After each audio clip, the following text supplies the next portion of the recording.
Did we just go live? We went live. We went live. Hey everybody, we're live from Rancho, Cordova, California at Rancho Endurance Sports. Let's give Rick Barnes a round of applause for hosting this. So tonight we're going to go over how to prepare for Ironman California, right? So on last Wednesday, Tom Cotton was here talking about the course. Right, so I'm going to help, since he talked about the course, we'll revisit some of the stuff. There was some confusion around the bags, and I just remembered that I have a bunch of bags that's sitting on my counter at home that I was going to bring and show you. But they're safely on my counter at home. But, so this right here, if any of you haven't read this, please download it and read the entire thing from cover to cover. Everything you need to know about the course is in here. There's a couple of things that might be need a little bit of clarification, but it's all in there. I'm watching the Ironman California Facebook page, and some of the questions that people are asking are right there. Roger, if you want to grab, that's a packing list right there. So if anybody doesn't have a packing list, that right there is a packing list. So this is, there's a lot of packing lists out there. This one is specific to Ironman, and it does address the special needs as well. And we'll hit this a little bit later, but this is really, really important. If you don't have, it looks like I just ran out of these, so I'm going to have Rich make some more. But if you're watching this and you don't have one, email me at tim@multisportenduranceacademy.com and I'll email you a copy of it. I'm just going to start, ramble through stuff. If you have a question as I'm rolling through it, just feel free to shout out the questions and we'll go from there. As far as strategy leading up to it, we're going to start with the race week, right? So I'm just going to go through some stuff, and because I work on lists. Reviewing your nutritional plans and consider how to stick to it during race week, right? So this is a really, really deep conversation as far as the nutritional plans go. But now is a terrible time to consider losing weight, right? Like, oh, I'm going to do a crash diet and I'm going to lose that extra 5 pounds before race day. Please don't do that. Between now and race day, you need to have all your muscle glycogen stores topped off. You need to be eating the most nutrient-dense food that you can. So try and eat as many foods as you can that have one ingredient. Lots and lots of green, lots and lots of fruits and vegetables, right? To keep yourself as healthy as possible. If you like drinking, my man, right? But kind of taper that down a little bit. Solidarity. No drinking between now and race day. Starting today.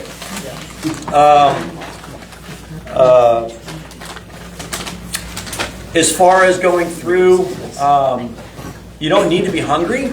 Obviously, don't overeat. Right now is a really, really weird time because we're going into taper, right? So today, Monday, 2 weeks from race day, officially starts a taper, real life taper, right? So you're going to start to take the volume down this week, keeping the intensity a little bit high, and then next week, you're going to take that volume way down because you want to be as fresh as possible on race day.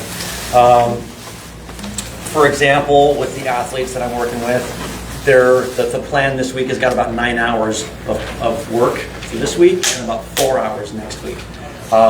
Any questions on that? We can talk a little bit later.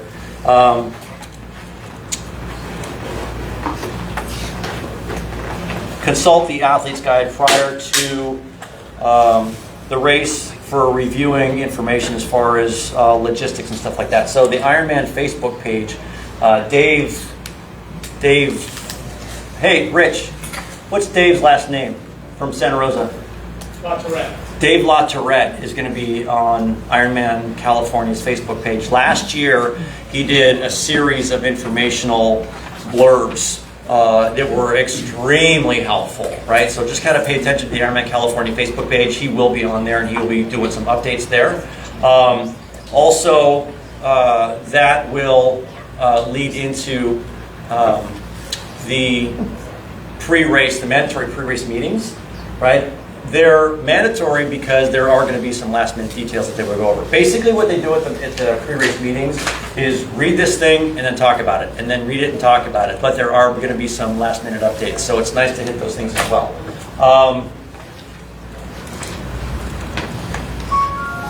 I'm not 100% sure if they're going to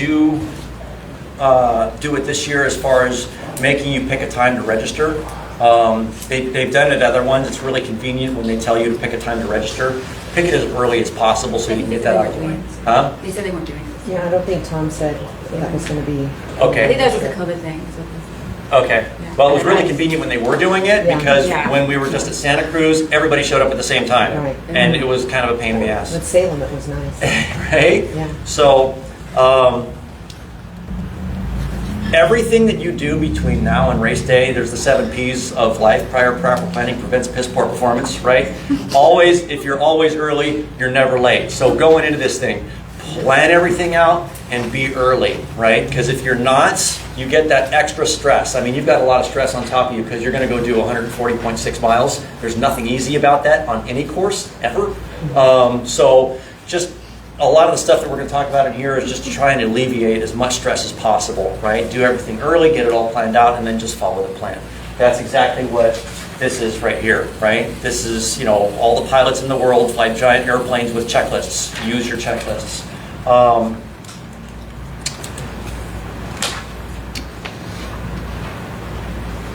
Check your registration pack to ensure that everything is included. That includes your timing chip, right? So this is going to tell you in here what's supposed to be in your registration pack, and one of them is a timing chip. It's not going to be in there. You're going to have to be given one, and then they run through and they verify that it's you. But make sure you get your timing chip. When you go to the race expo, right? It's there. I think there's 60%. I think they said 63% of the people signing up with us are out of town. And everybody else is here, and we know them all, right? So it's going to be a big, giant family gathering. Try and keep those to a minimum, right? We're going to throw parties afterwards, and it's going to be awesome. But right now, we want to stay off our feet as much as possible. So when you go hit those race expos and the registration, go in, get it done, get out, get off your feet. The race gear bags, like I said, I'm embarrassed that I left all my bags sitting on the counter. But the bags are about this big. Right? And we're going to go over the bags and what to put in them here in a few minutes. Checking them in at the appointed time, we'll go over that. I know that when Dave actually, or excuse me, when Tom left, there was some people that were really curious as to how the bags work. So I'm just going to go through my list as I have it here. The race day temperature, we're guessing it's going to be 77 degrees. Year over year, the odds that it's going to rain on that day is about 13%, right? So I don't know if lightning can hit twice in the same place, but in theory, it should be a fantastic day. So as we get a little bit closer, we're going to start being, caring a little bit more about that. But those are some of the considerations that you're going to use when you're thinking about using a disc, right? If it's going to be really windy, you might want to consider whether you're going to use a disc or a non-disc wheel. The Head came out with a really cool version of between the two, so if anybody wants to buy new wheels, I think Rich is selling them. So the bags, you're going to get 5 bags. And actually, in the guide right here, has everybody read this? Everybody download it and read it? So, these are the bags, right?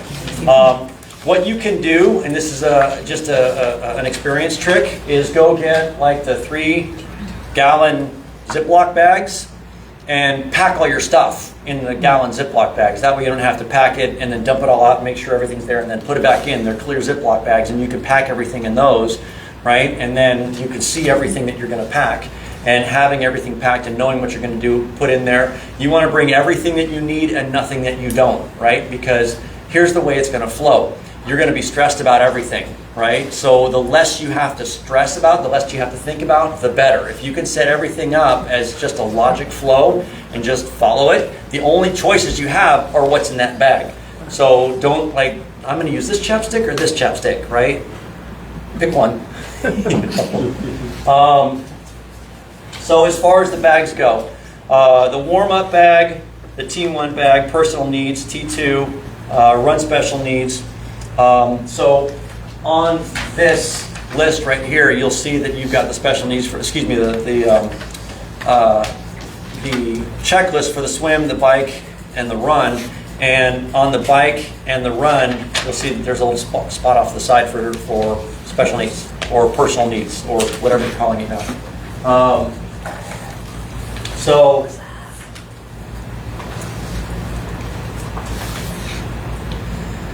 like I said, make sure you use your packing list.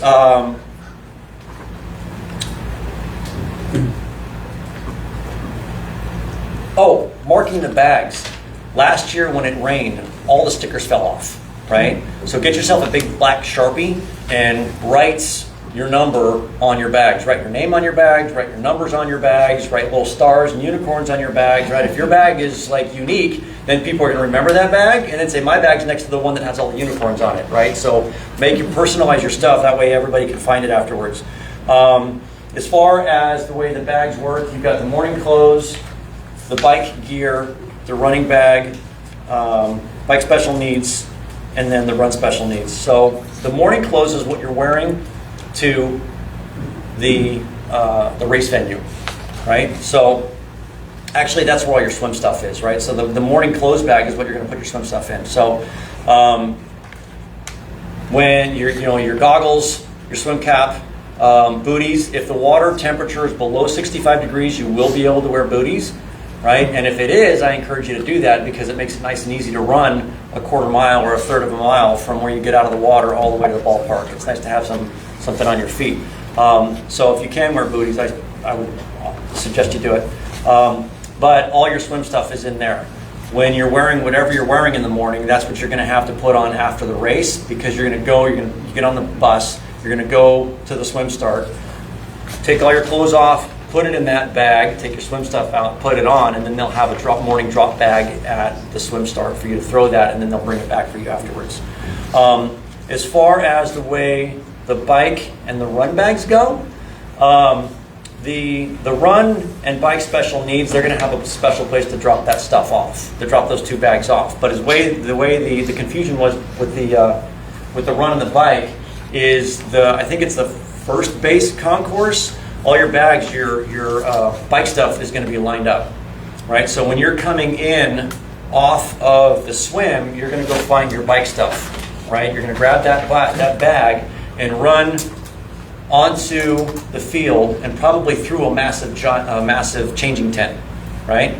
You can either not use it or use it, but when you run through that tent, go into the tent, take all your swim clothes off, put all your bike clothes on, take your swim stuff, put it in that bag, and then they'll have a place to drop that bag.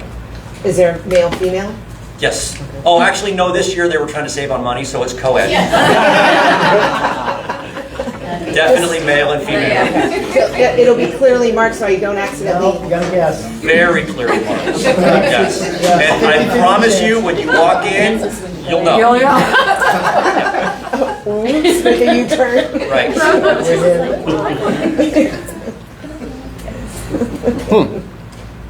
Pardon me, sorry. My phone timed out.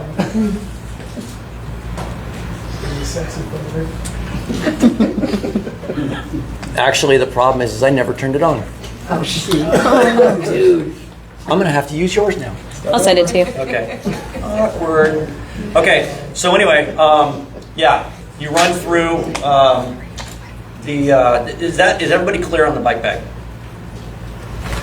Feedback, yes. Okay, anybody have any questions on the bike stuff? Huh? You put all your swim stuff in the bike. Yes. When you change, and then you drop that bag wherever they tell you. Correct. And then Well, they they're not will gonna take tell that you bag and put it back in the concourse. Do you Okay. put your swim wetsuit and stuff That's on what I before just you get said. on the shuttle? Like, No. Well, I mean, you can if you want, and I promise you, you're going to see people walking around at 4 o'clock in the morning with their wetsuits on. but you would say you could. I would say dress nice and comfortable, and then carry your swim bag, morning clothes bag with you with all your swim stuff in it Okay. on the bus to the start. And And once then- you're at the start, then go ahead and put your wetsuit Yeah, on. got it. Right? Now, as far, yes, That morning bike bag, I'm under the impression that that's the one that's returned to you at the end of the night for you to put your clothes on after the race too. your morning clothes bag? Yes. Yes. So like when you basically want to dress like you want to dress after the race. Whatever you're putting on in the morning is what you're going to have to put on Right. when you're done with your event, right? Do they, after a marathon, they have those Mylar blankets. Do they do that at Ironman? Yeah, Okay. yeah, I don't know. absolutely. Yeah, they'll put your medal on you and then they'll wrap you in a blanket. Okay. And then you will have your own volunteer, right? When you cross the finish line, we're going to get ahead of ourselves and I'll come back to this, but when you cross the finish line, they're going to put a medal on your head, they're going to wrap you in a blanket, and you have your very own volunteer. And they will walk you around until you don't need them anymore. Right, because the brain gets really fuzzy at Yeah. the end, and I don't know where I'm going. Exactly, and they know that. Okay. Right? They'll walk you over to the food tent, they'll walk you to the med tent, they'll sit you down, they'll, you okay? Right? They'll help you. And you're like, I'm good, right? Might be jumping ahead, but speaking of that volunteer, at what point can you shed that volunteer and replace it with a family member or your family? That's a fantastic question. So when you cross the finish line, that's filled with volunteers, right? When you walk out of that area, you're going to walk into a big giant area where they're going to have the food tent and the med tent and the massage tents. Your family can't get in there, right? So once you leave that area, when your family's outside, if they've got whatever you want, you go out there and they can do whatever you want. But they can't come into the area where all the food, the volunteers, the massage, and the med tent is. But and that volunteer would theoretically could be with you while you're goofing off in the massage tent and the food tent and the whole thing. Well, so there's limited volunteers. The volunteers pretty much are there to get you where you need to go, and then they're going to go, are you good? Cool. There's more people coming. Understood. Right? Some of the volunteers are angels, right? When you see somebody that's a volunteer that's helping you, thank them, right? Because they're, when you need them, and they're the best. So, Oh, and apparently they give you a wristband, like there's like those bands. I don't know if they're going to do that this year, but they give you a band, like for your favorite volunteer, you give them a band, right? But it's like you're supposed to get it to a volunteer. Didn't. And then volunteers are like, all start having like band wars, like, I got more bands than you did. I get the impression from what Tom said the other night, that if we want, we can put our bike shoes and our helmets at our bike rather than in the No. bag. No. So from what I understand and what it says in here, it actually says it in here, and I highlighted it, that you're not allowed to have loose stuff at your bike. Right. All your stuff has to be in the bag, Okay. right? So no shoes, and they again, it says it in here, no shoes out of the bag, no helmet out of the bag, everything's got to be in the bag, right? Because what happens if it's not, invariably someone's going to kick it, right? They're going to trip over your shoes and your helmet's going to end up over there, right? So they want everything in that bag. So the only thing is your bike is there and that's it. Your bike and your run bag, right? So I was getting to that. So when you go to set your stuff, your bike bag is going to go on the concourse. You're going to come in from the swim, grab your bike bag, Right. run through the changing tent, do what you need to do, Right. run out, grab your bike, and there's a run bag sitting next to it, right? You're going to run, grab your bike, and go, Yeah, how did it get there? because you put it there. Yeah. Put it there earlier in the morning, like Yeah. 4 o'clock instead of 4. So another good question is bring your bags in the morning, Right. right? And set it all up in the morning. So you're going to put your bike bag there, you're going to put your run bag at your bike. Okay. So we pick up the bike bag and the run bag at the same time? No. No. We get the bag. Okay, let's start all over. No, I'm. Your bike bag goes in the concourse. Your run bag goes at your bike. Your run bag stays at your bike until you come back from the bike to grab your run bag. And then. Right? So let's follow the trail. Okay. Thank you. I'm running in from the swim. Yes. I grab my bike. I grab my bike bag. I run through the changing tent. I change. I chuck the bike bag. I run over and I grab my bike. That has my run bag sitting there because I put it there. Make sense? Okay. Okay? Okay, let's dial it back even more. We're going to get up in the morning, right? That's helpful. When we get there, we're going to place our bags.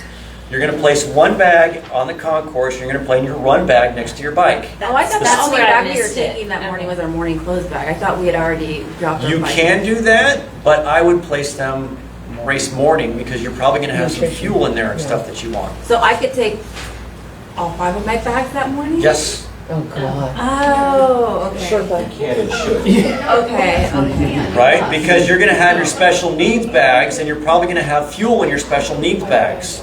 Right? No, I understand. Okay, okay. Sorry. You're going to come back to that part, though. Yes. Okay. Okay? Okay. So Coming out of the swim, you're going to grab your bike bag, you're going to run through, change, ditch your bike bag, go grab your bike and go for a run, or go for a bike. When you come back from your bike, you rack it and your run bag is sitting right there because you put it there this morning. Where's the changing tent? When you grab your run bag, good question. When you grab your run bag, as you're running towards the run exit, there's a changing tent. You can run through the changing tent, change, ditch your run bag, and go for a run. So where do you ditch these bags? In the bag ditchy place, right? I think There's they're actually spots in the bag, in the tent, where they say, ditch your bag here. Oh, it's in the tent, okay. Yeah. They put it back. And they'll take care of it from there. They take those bags and they put them back in the concourse, so either that night when you're done with your race, or Monday morning when you come back to get your stuff, your bags are lined up for you on the concourse. Or Your a run- family member can If get they have a tag, they can ticket. get your stuff, Okay, right? Now, the special needs bags, you're not getting them back, right. okay? Does anybody have any questions about that? So when we're schlepping all our bags, can a family member come with us to put the bags where they need to go? No. Oh, thank The you. family members will not be, unless you are a participant or working for Ironman, you are not getting inside that field.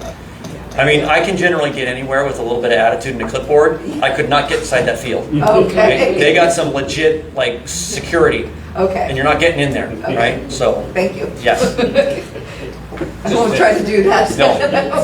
No, you'll run into a big man that's armed. He won't let you in. Can I add something to it that might help? Yeah. So like I did Indian Wells and they kind of have the same thing. So we took our bike bag, right? And there was a point in between the swim and the bike that we hung our bag that had a number, your bib number, right? So then we came out of the swim, took the bag, right? And then we changed. And then generally there's a place to throw your bags, but then they have different people. It's like number, 1 through 100 and 100 through 200. And then you look at your number and then you chuck it there. And then that person then brings your bag and you'll get it later, right? So you kind of just make sure you give it to the right person based on the number, and then you'll be fine. So what about your special needs bag? If I brought all 5 of my bags in the morning, and I Which is dropped fine. my run bag at my bike, and then my bike bag's gonna go on the corridor. or Correct. And we put it there. Correct. Yeah, we put it there. Correct. And now I've got my 2 special needs bags. There's a place where you put your special needs bags. It's in here. I don't remember exactly where it is, but there's a place where you're supposed to put your special needs bags in the morning. You go and you give them your bags. They're going to take your bags and bring them to, well, the bike special needs is going to be right there, right? You're going to go out and do a lap and come back, and your special needs is right there. The Rancho Endurance Sports sponsored run special needs. Yeah, they will take your bags, your run special needs bags, and bring it over to the run special needs area, where when you come up, they're going to say, "What's your number?" And you're going to say, 1, and they're going to go find your bag for you. That's like a lot of bags. That's a, Yeah. I They're mean, kind of that's- big, right? Like, Some of us, won't have seconds to spare. Right, So it's exactly. The bags are about this big, It's lined up in there. right? They're about that big. Yeah, that's why I said, grab like the 4 or the 5 gallon Ziploc bags to put your stuff in there, You don't have to do anything. okay. You right? just run past and grab your bag. Questions? You'll be fine. Are we 100% clear? Clear as mud. Okay. So many bags. Run bags. So it's one bag. Any of them but one.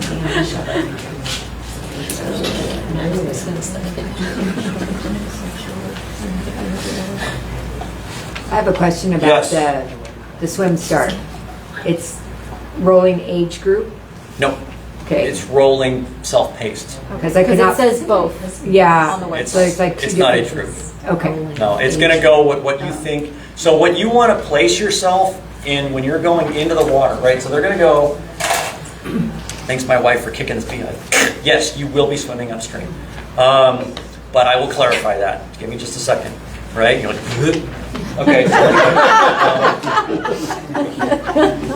When you are at the very edge of the beach at Township 9, you're going to swim Basically like 50 yards diagonal upstream a little bit, and then hang a hard left, and then start heading back down. I saw that. The current is not very difficult, right? I mean, if anybody's seen any of the videos that I put on there, it's not that hard. And it's like I said, it's like 25 to 50 yards. And basically it's just kind of going out to hit a buoy and go down, right? So it's not a big deal at all. Easy for you to say. Yes, yes. And how hard was that current? You swam it. I swam it. It's, Yeah. I mean, It's doable. It's doable. Yeah. Yeah. It feels like a treadmill, but you know, at some spots. But then other times, you know, I could see that I'm passing rocks. Right. So once it's not that difficult to get out there, and once you hang that left, you're going to be really happy, right? It will be a rolling start, right? They're cleaning up that area a little bit, and they'll have a nice corridor, and then they're going to have signs, big signs that says if you think you want to use your normal swim time, right? So if you swim 4,000 meters, 2.4 miles in about an hour and 20 minutes, then it's going to have an hour and 20 minutes. Right? And then if you're faster than that, you go forward, and if you're slower than that, you go back. Right? I encourage you to not try and think, I'm going to use, you know, I think that I swam in the river and I know how fast I am, and I'm going to take that advantage. We don't know 100% what it's going to be on race day and how fast it's going to be, right? So because of that, don't say, I can do it in 50 minutes and then go up to the front, right?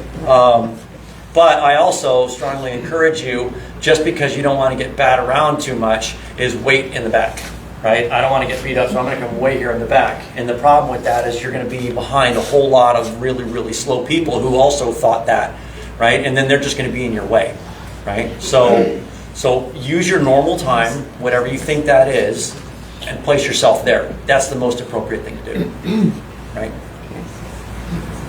Did that answer your question? Okay. As far as the actual swim goes, the American River is a little cooler than the Sacramento River, but not by much, right? So I think the last time we swam in the American River, it was like 64 degrees. I was actually coaching today in Lake Natomas, and the water was warm, right? So I don't know if you're going to be able to wear booties, because 65 degrees is the cutoff, right? So if the Sacramento River is warmer than that, you might not be able to wear the booties. But the Sacramento River tends to be a little bit warmer than the American River, and it's going to be somewhere in that temperature range. As far as the course, they're going to have a buoy line that you're going to kind of want to follow, right? Is anybody really, really familiar with that area and like where the wing dam is and all that type of stuff? No? Okay. Then just follow the buoys, right? They're going to have them set up in kind of a lazy fashion where just side of the buoys, they're going to be big, and just do that, right? There's not much strategy that you can do. Before I knew how the course was going to lay it up, I was telling people to like shoot across the confluence. You're not going to notice a massive difference in the confluence. You're going to notice a temperature difference, right? A lot of people are nervous about that confluence. Don't be, right? Pretty much all you notice is a temperature difference. That's pretty much it, right? The Sacramento River has more silt in it, so it looks dirtier, right? It's not, the visibility is a little bit lower, but other than that, you'll be fine. Is there a swim warm-up before the race, like this morning? There should be. There is it said At Tiscornia Park. at Tiscornia Park. Okay. Yeah. You know more than I do. You're going to have to listen at the athlete briefing, because that's going to be a race week decision. It depends on the water temperature. So warm up can mean like up to your waist. Warm up can mean like you can dunk, but you're going to have to listen at athlete briefing. They'll tell you how far out you can swim and if you're allowed to like actually do swim strokes or not. So Yeah. pay attention at athlete briefing for that. But more than likely, I don't see it being like an actual swim, just because of the nature of the river, just Right. to keep athletes. That beach is relatively small. Yeah. And when I say relatively small, it's relative to 3,000 people, right? So there's a lot of people packed in there, and it's relatively narrow, so there's not a lot of room for that. So, yeah. Santa Rosa, I jumped in to go get warmed up in 2019, and a bunch of other people started following my act, and then they told us, no, you can't do that. So it was discouraged with that race. So, if by chance it's raining, if it rains, right, remember I said get the Ziploc bags, right? If you get those big giant Ziploc bags, right, and you put everything in your giant Ziploc bags and zip it and then put that in the bags that they give you, now your stuff is dry. So when you go to get your stuff that's been sitting out all day in the rain, all the rain hasn't gotten in there and made your stuff all wet. First-hand experience, right? So the double bagging with the Ziploc bags comes in really, really handy if it happens to rain. And that actually gives me some material as far as to like what you want to put into those bags. So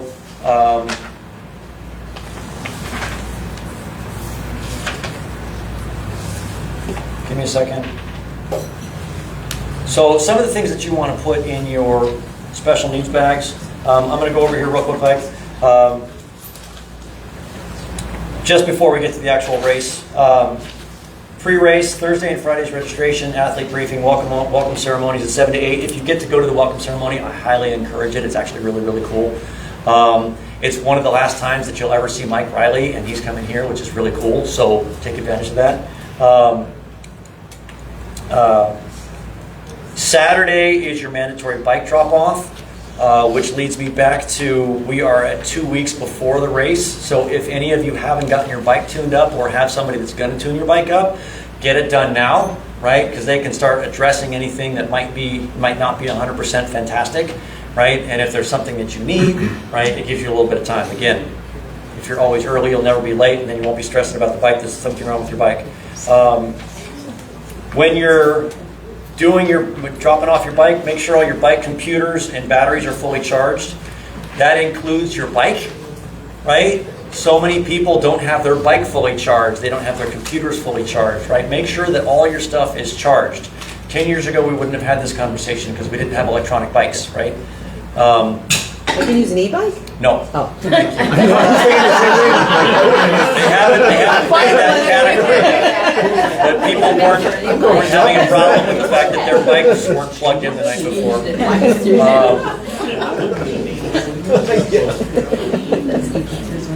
So when you're racking your bike, make sure when everything's charged, look for landmarks. Like you go in, you rack your bike. Look where your bike is relative to landmarks, not to the bike next to you because it might not be there when you get back, right? But look, I'm next to the porta potties, or I'm in front of this post, or trying to look for landmarks like that.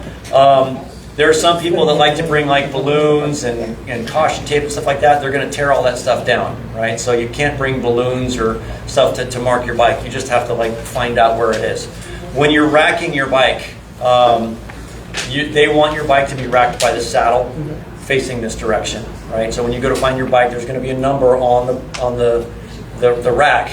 And as I'm looking at that number, my bike is going to be racked by the saddle facing me. Makes sense to everybody? How about the handlebars are going to be facing you? Yes. My bike, the majority, wherever my number is facing me, the majority of my bike is on that side. Yeah. And they want you hanging it by the saddle. Where does that little tiny number go? Does it go so it can be seen from the front of the bike down on the? Are you talking about, so you got the three numbers, you got the big big numbers for your bike and then the little number for your bike? The little number for your bike, yeah. That should go on, wherever you can fit it, right? Because they say it's supposed to go onto your stem, but so many people have cockpit hydration that you can't see it, right? So the stem is the piece that, like... The stem is the thing that holds your handlebars. That little chingasa that goes from the bike to the handlebars, that thing that sits like that, that's where it's supposed to go. But again, if your hydration is sitting there, then you can't do that. So basically put it wherever you can see it. If you put it on the edge of like one of your sticks, right? Just put it somewhere so where when your bike is facing out, you can see it, right? I understand that they're not going to be doing bike handoff this year. You actually have to go rack your own bike. Yeah. So generally that little number is there. When you hand off your bike, they can just see it themselves, right? But if they're not going to do that this year and you're racking your own bike, put the number wherever you can put it, somewhere on your cockpit, just so you can see it, right?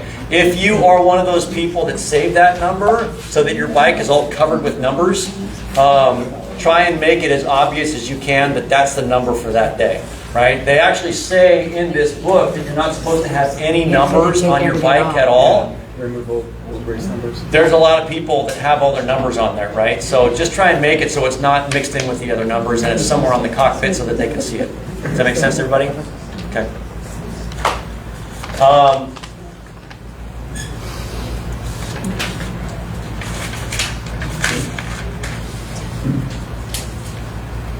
So when you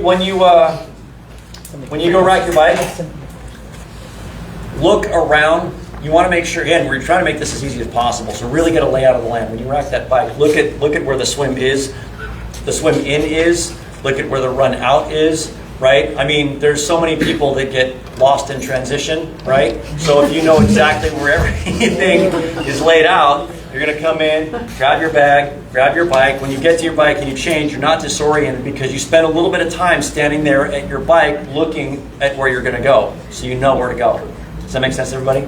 Do you know when they're going to have the racks up? So if I go in on Thursday to pick up my packets, etc., will they already be out there on the field? I'm going to say yes. They set that stuff early. So, Pickup is in a different place. Yeah. I know, but I can walk over there. yes, Yeah. correct. Should be able to. When you go to place your, will you be able to go? Friday is my guess. Somebody's saying something. Oh, I'm sorry. Yeah, the packet pickup is at Capitol Mall, but then when you go to, you can go place your bags early. You don't have to, but you can, right? And then they'll let you inside the concourse and you can look at how everything's set up. I don't have any more questions really about the bags, but I just, how come they don't have you drop off the bike bag and the run bag at the same time at your bike? Because there's not enough room? That's free. No. I mean, Well, just like because this it doesn't, you drop your run bag, so it doesn't, So why I isn't don't your bike understand bag that. there? So think about the logistics of it. If I am running past the concourse, I can grab my bag and then I keep running and I go into the tent. I change, Oh. chuck the bag, go grab my bike and leave. I come back, I rack my bike, my run bag is right there. I take my run bag, I go over to the tent, I change, I ditch my bag and leave. The logistics of it makes it nice and smooth. Yeah. No more. Madeline, that is an incorrect statement because the park is guarded. There's nobody inside of it. There's nobody inside that can steal your stuff. Other raffles. And I've known that to happen. Okay. Both have. So anyway, that's the reason that's set up is for logistics. I got it. What's up, Doug? Yeah, just real quick.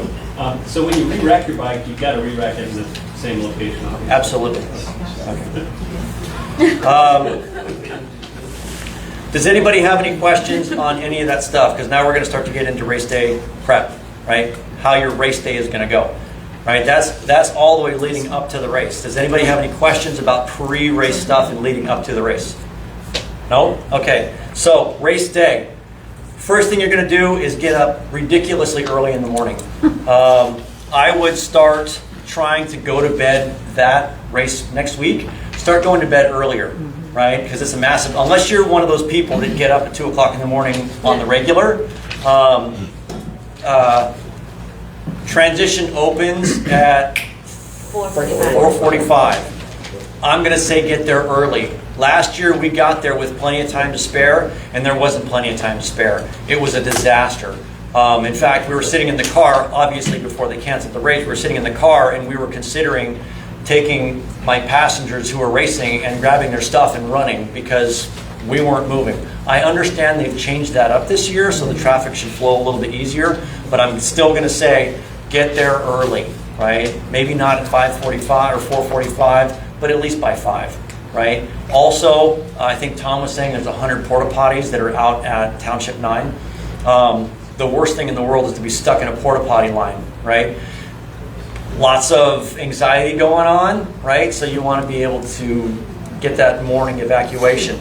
On that note, once you get up in the morning, right, you want to finish your food 2 hours before your race start, or at least an hour before your 90 minutes before your race start, right? So whatever your morning breakfast is, if you can finish that, 2 hours to 90 minutes before you actually go into the water, that gives you all that time to make sure that all the fiber and everything that you ate, you have time to evacuate so that you're not stuck doing that on the course, right? Does that make sense to everybody? Okay. So on that, whatever your breakfast of choice is, try and gag down like 500 calories, right? So I know that trying to eat that early in the morning is rather difficult, and a cup of coffee and a cigarette, not the best fuel in the morning. Nothing new. Yeah, nothing new on race day, right? So, but if you do coffee, by all means, do coffee, right? Try not to change anything up, and whatever you think you want to do on race day, start doing that next week. Start going to bed a little bit earlier so that it's not just such a shock to your the time clock that you're waking up with no sleep, right? So start going to bed a little bit earlier, start waking up a little bit earlier, and whatever you think you want to eat on race day, start eating that for breakfast now. Make sure that it works, right? Whatever you've been eating, like before your really long workouts leading up to now, whatever you eat on that really big day, eat that, right? So there's no right answer there, right? There's some people who are going to say, this is what you should have race morning. Whatever you normally have race morning, that's what you should have. I would suggest something a little bit lower in fiber, right? A little bit lower in fat. Apples and oatmeal is a good example, right? So not Pop-Tarts and Red Bull. No. Okay. So, which, by the way, I thought that was a good idea, right? I mean, it's got like caffeine and it's got fruit. Why not? So,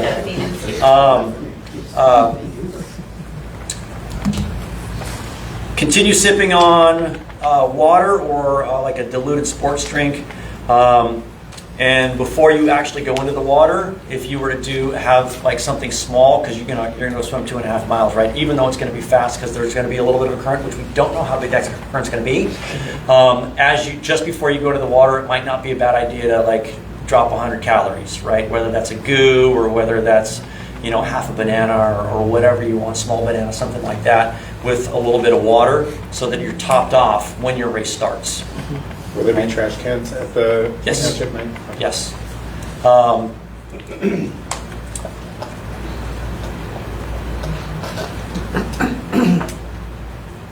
I'm saying right here, plan to show up at least 60 minutes before your shuttle bus departs. Shuttle bus looks like they're departing between 5 and 5:15 a.m. is when they're going to start heading over to Township 9.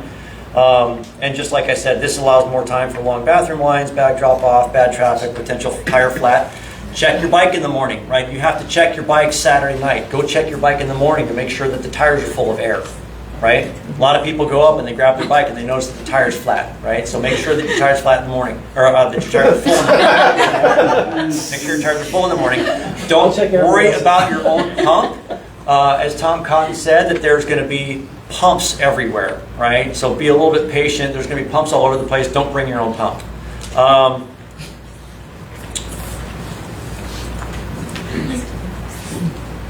And I got here, bring all your bags, including your race fuel in the morning, right? So if you bring in your race fuel in the morning, again, everything is inside the arena is secured and blocked off, so you don't really have to worry about that.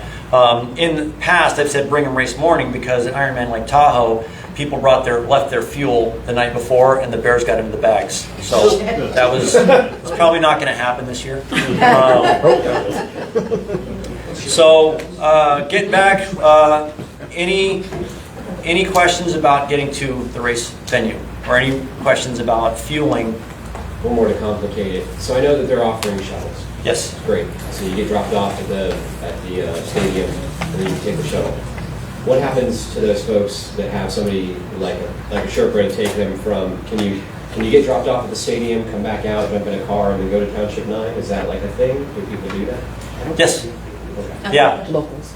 Yeah. If you want to have somebody drop you off at Township 9, you can do that. They will have traffic going in there to tell you how far you can get and turn you around. Personally, I think that's going to be a traffic nightmare. I would just say goodbye to your loved ones in the morning, and I'll see you when I see you on the course. Maybe right? never. Just kidding. Say again? I said maybe never. Yes, yes. This is it. But yeah, I would, instead of, and I've tried to do that in the morning before, instead of dealing with that traffic nightmare, because I think it's, like I said, I just think it's going to be a logistical nightmare. I would just use the shuttle buses. Right? Thank you. Now your loved ones can ride on the shuttle bus with you. So they will be taking both athletes and Spectators. spectators. Yes, I was going to say voyeurs, but I'm like, that doesn't work. Spectators over to. It's a forum, right? You were mentioning dropping your stuff off in the morning, and then there was I guess a long line. Is that what it was? Like you couldn't get in, and you were saying you were gonna like have them run in, or what was it exactly? We were all sitting in traffic. Right? I got the bright idea that when I was sitting on the exit for West Sacramento, Yeah. that was actually blocked all the way down to the river. Yeah. Right? So when you're on Highway 80, right, you get to the river, I'm looking down on the river, and I'm stopped in the freeway. We're not going anywhere, waiting for everything to get off. And I'm like, I'm smart, I'm going to go around. So I went all the way around, and I came in the backside, and I still sat there because everybody else had the same idea. And traffic was just, right? So get there early, you don't have to worry about that. And again, they're charging parking on the way out, right? So in the way in the morning, they should have a good traffic flow of just come in, come in, right? And then on the way out, then you're going to have to figure out how to pay for it. Okay. Put $15 in your bag.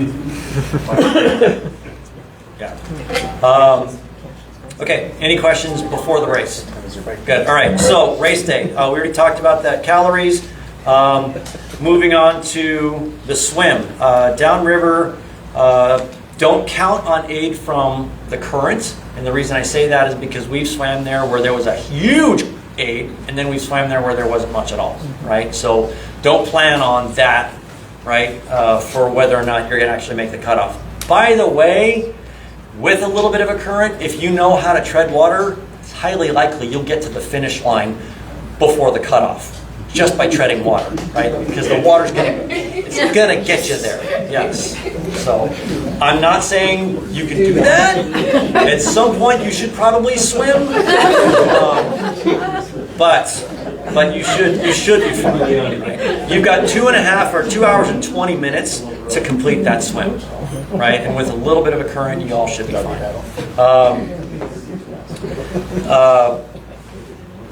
We already talked about the temperature. One of the things that you absolutely do not want to do, and this is going to go, I'm going to repeat this again, don't go out too strong, right? There's a lot of people that are there and they're really, really excited and they're going to hit that thing and they're going to hit it hard, right? You're not going to win the race on your swim. It's not going to happen. Andy Potts, one of the greatest swimmers in the world, never won Kona, right? He came out of the water first every time, right? He never won Kona. The swim is not, the race is not won in the swim. But you could definitely ruin your day by swimming too fast, right? So basically it breaks down like this. Your swim is just there so you can get to your bike. Your bike is a feeding platform for your run, right? And the work of the day, the hardest part of the day, is your run. So save your energy and be smart to mile 18 on your run, and we'll come back to that. But your whole day is set up to stay in your zones and stay on your numbers, your power numbers, until you get to mile 18 on the run. And when you got plenty of energy at mile 18 because you've been holding back, release the hounds and sprint. If not, you're going to be really happy that you didn't push too hard earlier. I have yet to have any of my athletes ever bitch at me that they weren't able to go faster when they got to mile 18, right? Because by that time they were like, right? So,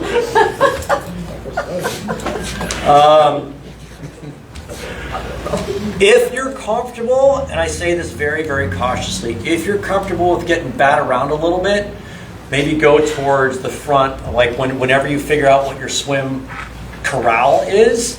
If you're comfortable with getting beat up a little bit, then go to the front of that, right? Again, just because it's better to get beat around a little bit than sit in the back and have everybody slow in front of you and you can't get around them, right? So, you're looking at me with a furrowed brow, but Me? yeah. I'm extremely slow in the water. I don't understand how I'm as slow as I am. So I really am like, I don't know where I need to be. So your job then is just to find your rhythm, right? As soon as they say go and you get to the beach, just wait out there, find your rhythm, find some clean water, and just go, right? Your focus is just on you and your day, right? And just find your rhythm and go, right? And don't worry about anybody else. Even if they're kicking you and hitting you, it's not a big deal. That means they like you. Oh, good, good to know.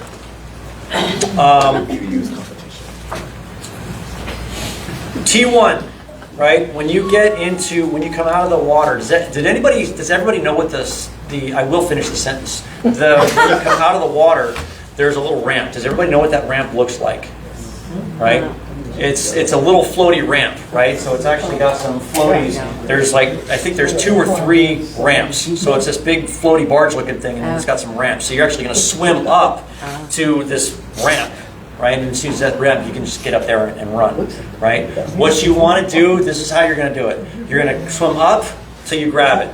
Take your goggles, put them on your head. Don't touch them again, right? They might have wetsuit peelers. We're not allowed to say strippers anymore. They're supposed to have wetsuit peelers at the top of the ramp. So when you come up out of the water, you run down the ramp, you jump on the gangway, you run up to the top where it's not a bottleneck anymore, and there should be some wetsuit peelers up there, right? Keep your cap and your goggles right there on your head. It's a great place to store them while you're running, right? So keep them right there. Get to the top. They'll help you take your wetsuit off. They'll throw it over your shoulder, and you can start running. There's going to be, I don't know where they came up with 1/3 of a mile of red carpet, but they did, right? And the majority of it's going to be carpeted all the way into... So it's going all the way across the road there? I don't think it's going to go across the road, but it'll probably go up to the road. And I think once you get across the road, it's really nice. The pavement's really nice and swept, so that should be fine. But that's the way to navigate that. And again, you're not winning the race right there. So power walk it, running up that gangway is stupid, right? And so just power walk it. You've got a long day ahead of you. Okay, so back to that walk, and then we talked a little bit the other day about shoes and all that. So truly, for old feet who are pansies, and I never walk barefoot. So what are the odds of really finding tennis shoes out there, like you would stash them anywhere, or how you want to get rid of and just? Yes, I take my worst pair of shoes and make them look god awful, right? You're like, I don't want those, right? I mean, like spray paint them, right? And cut the back off of them, right? So you can just slip your feet into them. Just set them someplace, because there's going to be a lot of people setting shoes, right? So set them someplace where it's a really obvious looking shoe and nobody else wants it, right? Right? And then you know where your shoes are, and then you can run it. When you say set, at what point? Like, am I going out there? Yeah, when do you put them out Thursday there? night? Yeah. Am I- Bunch of people. Yeah, when do you put them out there? Race morning. Strippers, so probably Race past morning. the rest of, yeah, so I mean, I guess it's a question of we don't really know how they're gonna corral us in yet, because the gates really won't be closed until the swim starts, right? And how they We're do talking that. about setting the shoes at the swim exit. Correct. So in the morning, but you know how usually they change like the race day, like you're exiting, like all of a sudden they corralled everything in, so like if I put my shoes over on that corner, but there's a gate here. I guess Right. the question is, So you would want to do that. when will they, So they're like, race- accessible for you. Right. Yeah, so Saturday night, everything's going to be set up, right? So What else go, should we Are set? you gonna cross the road? Yeah. well, the swim X, when you come up the gangway, they're going to have a guide and probably the carpet that's going to just guide you on where to go, right? And when you see that, you're going to want to set your shoes in the morning. Now, keeping in mind it's 1/3 of a mile, right? So you're going to have to walk all the way over there and set your shoes where you know where they are, and that's a lot of work, right? So it's not, when you have all that carpet, it's not that bad to run on barefoot, right? Or power walk it barefoot, right? And I've done it plenty of times. I was really, really worried about it. At one point I had super bad plantar fasciitis, and I'm like, this is going to suck. And it wasn't, right? So it's not as bad as... Put neoprene booties in your wetsuit. Then they're there when you need them. Pretty damn smart. That's what I would I'm do. not going to say that's a bad idea.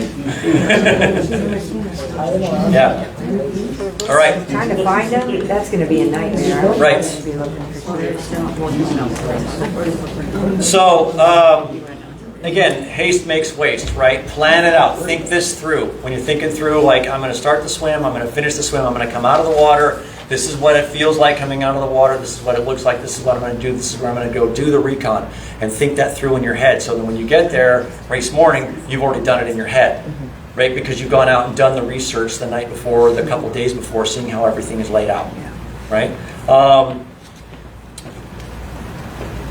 The other thing that you want to keep in mind that you just finished a 2.5 mile swim, which is a little tiring, and now you're going to go ride your bike for 112 miles, right? This is a great time to start taking in some protein, right? So between the time that you, like when you grab your bag, your bike bag, you might want to have like a plant-based protein shake in there, right? When I come down a little bit earlier, we're going to talk about how many calories that you should be taking in. Heavy on the rough. Everybody's got their own nutrition plan that they should have been working on this whole time. You've had like a long time to be working on what you think the amount of calories is and your sources of calories all this time, right? So whatever that is, if you were to take in like a plant-based protein shake, and I'm saying that because it's more easily digestible, right? And you don't want anything heavy in your stomach when you're going out, right, at that point. It's a good time to take a little bit of the extra time, get that down, and then do your change and head out. You have the changing tents.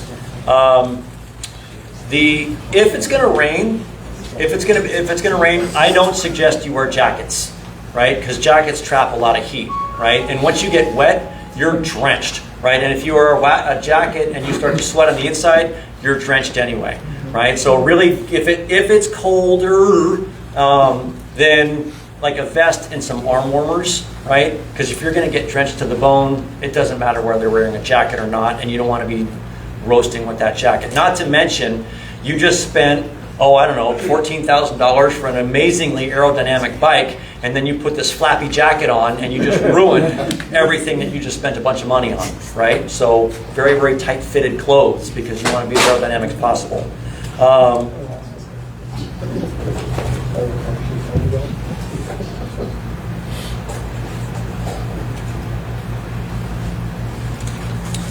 I have written here body glide 3 times.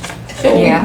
Body glide, body glide, body You're glide. obsessed with body glide. Is Yes, what I figured. put it everywhere, right? Oh, and can I say something? You had suggested to me tri-slide? Yes. That tri-slide, I know was a really good idea. So. Yeah, so the tri-slide is wherever it is. Tri-slide is basically like a wetsuit-friendly cooking oil, right? PAM, right? It makes it really easy to get the wetsuits on and off, right? As far as like, once you get into the changing tents, there is no modesty in there. I mean, none, right? So, yeah. So this is tri-slide right here. It's just a little spray can, right? You spray this everywhere. Yeah, once you get in there, nobody cares about you. They only care about themselves. So do what you got to do and get body glide and get lube everywhere, because you're going to spend a long day in the saddle. Okay, so for the bike, zone 2 all day long, right? So if you had 5 zones, 1, 2, 3, 4, 5, your rate of perceived effort is 1, 2, 3, 4, 5, 6, 7, 8, 9, 10, right? Your rate of perceived effort wants to be right here, right? Between 3 and 4, that's where you want it, right? So if you were going to go, easy, easium, medium, mediard, hard, right? Spend all day right there, right? Exium, yeah. I like that. Yeah, and mediard. So I stole that from Dan Foster, by the way. If you are running a power meter, 65 to 70% of your FTP. Whatever your FTP or your CP3 is, 65 to 70% of that. And stay there, right? That is going to be critical because I guarantee there's going to be winds out on that course, right? And that's going to be your worst enemy as far as pacing, right? Not the fact that there's winds, but the fact that if you come up on a headwind, like God forbid there's a headwind on the way back in. I'm really hoping we get normal winds and you're going to get a tailwind on the way back in. But if at some point you look down and you're trying really hard to go 8 miles an hour, right, it's demoralizing and you're going to end up pushing too hard because it's like flat and you should push harder. Don't do it, right? You're going to get that tailwind. Take advantage of that, right? So find your rate of perceived effort, which is about 3 to 4, right? Zone 2, right, which is not easy, but it's certainly not hard, right? Or like I said, 65 to 70% of your FTP on your bike. It's like I said, if you can hold that number, then you're not concerned about speed, right? So I don't even have speed on my bike computer. I don't want to know, right? All I want to know is what my output is, because if I overcook the bike, it's just going to ruin the run, right? And that's the other thing about your bike. Don't push crazy hard on your bike, because how sexy was your bike split when you start walking at mile 3 on the run because you're trashed because you overcooked the bike, right? And it's easy to do because there's going to be a lot of people out there. We don't know anything about anybody else. There's a lot of people out there that just suck in the water, and all of a sudden they get on the bike and they're amazing. Right? You ever been like racing and you're doing all, and all of a sudden this guy comes out of nowhere? Everybody does it. Yeah, that guy sucked at the swim. Right? On your left. I know. That's why I'm on the right. Right? So you don't know anything about anybody around you. You know, make your own pace, run your own race. Right? It's just stay within what you're capable of doing. As far as calories per hour, I like to say somewhere between 100 and 200 calories per hour.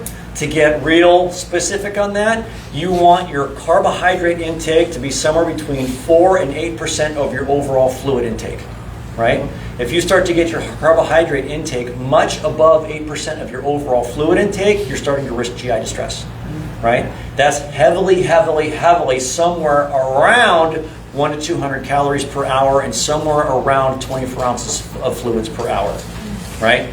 Don't play that game where you're like, I'm not going to drink too much because I don't want to have to stop and go to the bathroom. Don't do that, right? You should be stopping a couple of times, if not 3 times, while you're out there on the bike to stop and use the bathroom, right? Every aid station is going to have a bathroom, and if you need to use it, if you're riding along, you're like, I think I might have to go to the bathroom. Stop, right? Because the worst thing you can do is like be riding along like, oh my God, I gotta take a leak, right? And that's all you're thinking about is like that, right? And now you're not racing anymore. So it's better to stop, get it over with, and then get back on the bike and go. If you get caught taking a leak off to the side of the course, you will get DQ'd, right? So you don't want that to happen either.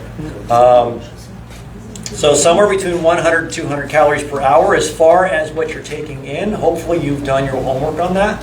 But your body has different pathways for different OSs, right? So you've got glucose, fructose, sucrose. Those are different pathways. So if you're mixing up what you're taking in, then your body, if one pathway kind of shuts down on you, your body might still be able to assimilate some of those calories from another source, right? So for example, drink some Tailwind and then maybe have a bar and then some Scratch, which are different sources of carbohydrates, right? So using different sources of carbohydrates rather than the same one all day long, and then your body shuts down to that and you can't get anything in, you're screwed, right? So different sources actually really works. That bike is very, very time trial friendly, that bike course. It's fantastically time trial friendly. You can spend all day like this, right? Don't do that either, right? Because you're going to get cramped up, right? So when you get a chance, stand up. Put it in hard gear. Stand up for a little while, right? Change different grips. So you're in your aero position for a while, you're in your base bar for a little while, right? So just try to vary it up and just don't spend the entire time like that, because your back will start to seize up and then it's really difficult to try and combat that afterwards.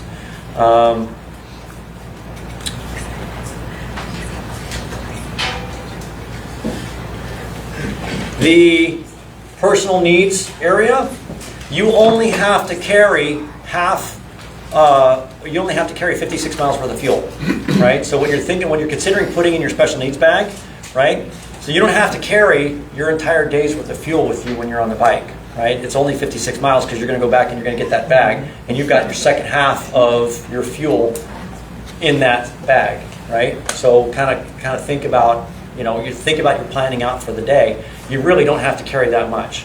I mean, if you were going to say your bike is going to take 6 hours, then you only have to carry 3 hours worth of fuel. And based on what I said, that's going to be between 300 and 600 calories, and that's actually not that much to carry with you, right? If you got a little bento box or you got a little jersey, right? Questions on that? They also provide food substitutes, right? There is plenty of food on the course. If you've done your research and you found out what they're using on the course and that works for you, then by all means do that. But going back to never trying anything new on race day, you're like, ooh, Morton, that sounds good. I'm going to give that a shot. Don't do that, right? Do what works for you. There's been a lot of trend that's actually been working really well towards more solid foods on the bike and maybe more liquid foods on the run, right? Solid foods on the bike is going to have its natural own time release. When you get onto the run, you start getting that GI massage, and it's a little bit more difficult, possibly more potential GI distress, leaning more towards a little bit liquid foods there. Madeline? Are they going to have water at special needs on the bike? I don't see why they wouldn't. Yeah, the special needs on the bike is generally a big giant aid station. So a powdered fuel that'll be sprayed with water bottles. I mean, I can't answer that question, but in our history, I remember there always being something there for that. Yeah. Excuse me. At the aid stations for the bike, how do you like refill bottles or? So there's a water bottle handoff, right? So what's going to happen is you're gonna have your water bottles on your bike, right? And then when you're coming up on a water bottle handoff, you take your water bottle, throw it, and they're going to give you another water bottle, right? And it's most likely going to be one of those like cheap sports bottles, like that you buy at Costco or whatever. And they fit into your water bottle cages enough to stay there. It's not a greatest fit in the world, but it's good enough, right? So just does that answer your question? Yeah. So don't bring my nice bottles that I bring your crappiest bottles, okay. The ones that you will throw away. Right. Okay. Right. Because you're going to throw it away. It seems like the amount of fluid that you have to take in. I was contemplating having my bottles on my bike, but then wearing my hydration pack for the ride. Would you not recommend that? Do you think that's not necessary? I wouldn't recommend that, just because wearing a hydration pack for 112 miles all day long when you're pushing kind of hard, I think would end up getting pretty uncomfortable. So I would make sure, because they're going to have plenty of fluids on the course for you, right? So the less that's on you and the more that's on your bike, the better. Questions? Yes. Do you recommend that you practice riding your bike and grabbing water from somebody? Because I've never done that. I did it once, crashed. That was it. That was really good. Way to build Stop. Get your shit. Go. Tim, do the example you gave me, because it worked perfect when you said to leave their hands. Right, okay. Do you use that? The worst plan ever. So has anybody ever who here's not seen a water bottle handoff or gone through a water bottle handoff? Okay. Okay, so can you throw me a water bottle? Right behind you. You gotta buy it. You break it, you buy it. See, that's how you do it. Yellow. So I'm holding the brand new Rancho Endurance Sports insulated water bottle. Boy, these things fantastic, right? They come in red, white, and blue. When you are, and this is actually, thank you for bringing that up, right? If you've never navigated a water bottle handoff, it can be treacherous, right? So if I'm riding up, there's going to be a big long line of people off to my right-hand side, right? They're going to be saying water, they're going to be saying Gatorade, right? So this whole table is going to be water, and then this whole table is going to be Gatorade, and then this whole table is going to be water, and this whole table is going to be Gatorade, right? So you're going to have a couple of chances to grab something, right? When you're riding up, they're all lined up. Make eye contact with the person, right? So I'm riding up and I'm seeing a line of people. I see one person. I'm going to single out that person. I'm going to look at them. I might point to them. They see that you just made eye contact, and they're going to give you their water bottle. If they're holding it like this, don't touch it. Right? Don't. Right? They're going to hold it like this, or they're going to hold it like this. Okay. Right? So if they're holding it like this or like this, when you ride up, slow down, grab that bottle, right? You already took your other bottle and ditched it. You grab that bottle. As soon as you're away from everybody, right? You can, if you're going to try and fill up your cockpit or whatever, right? Then you can do that once you're out of it, right? But there's going to be a lot of people that don't know how to navigate that area, right? So as you're coming up to it, look in front of you, look behind you, right? Make sure that you've got a little bit of space. You know, if you need to slow down a little bit to get away from some of the pack when you're doing that, that's fine. Okay. Right? But if you're in a pack of people and you're coming up on an aid station, right, water bottle handoff, you want to slow down and try and find some clear area so that you're not inundated with a whole bunch of other people trying to do the same thing. Okay. Right? Does that make sense to everybody? Right? And whether or not you're going to get water or Gatorade completely depends upon how you're fueling. They're going to be handing out Gatorade Endurance, right? And if you've never had it, don't do it. But if you have been using Gatorade Endurance, it is electrolyte replacements, and it also is right about a 7.5% carbohydrate to fluid ratio. So if you're going to do that, then you're not going to take in a GU or any other calories with that Gatorade Endurance. That's all you're taking in. Does that make sense? So when you're adding up your calories throughout the day, and you're thinking, when am I going to take in, and what am I going to take in, and if you plan on using the stuff in the course, keep that in mind, because you're going to count that as carbohydrates, not fluid. Okay. Make sense? Right? The last thing you want to do is get your carbohydrate count too high and your fluid too low, right? And now your body's locking up. There's a whole thing about hyponatremia right now, which the odds of hyponatremia are a lot lower than somebody being dehydrated and cramping because they are not drinking enough, right? So I'm not saying over drink, I'm saying drink inappropriately, right? And buy this water bottle from Rancho. Francis wants that one. This one right here? Yeah. Tim, Yeah. is there enough time to grab a water bottle, fill up your cockpit, and chuck the water bottle? Absolutely there is, right? So if you have you done it before? No. Okay, so if you grab those bottles, right, if you're riding along and you're comfortable reaching over and grabbing that bottle and your thing is open, grab it, keep going. Okay. Totally enough time to do that, Okay. right? It's probably 50 yards. It's probably 50 yards long of people lined up. Way out there. Yeah. That last trash thing. you have to Tips throw. for like if you wanted to pull over. If you are uncomfortable, pull over away from everybody. By all means, and please don't stop in the middle of the road, right? You know, go if you're uncomfortable with it, get away from people, pull over out of the way, and then stop, right? And then then somebody will help you, right? And then when you start going again, make sure that you look behind you so that you don't cut somebody off, because that happens every time. Somebody pulls out and somebody else hits them because they were looking down, right? So there's two words that are going to be your most favorite words throughout the entire day: spatial awareness, right? If you have it and somebody else doesn't, you'll save yourself.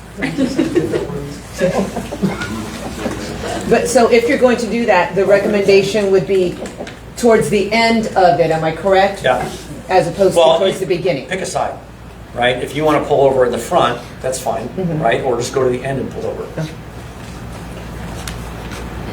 Related to the spatial awareness, the drafting and like the spacing, I mean, it seems like it's a lot of bikes, and I've never done this before, so maybe it's not an issue, but I mean, will be an issue. I'm going to be like just trying to finish in the 17 hours, right? So I like her.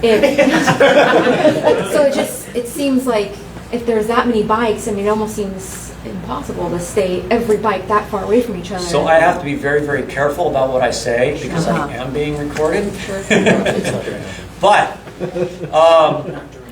the course marshals aren't just a bunch of volunteers sitting on the back of a motorcycle. Right. They have to go through a certification program, right? They're actually pretty good at what they do.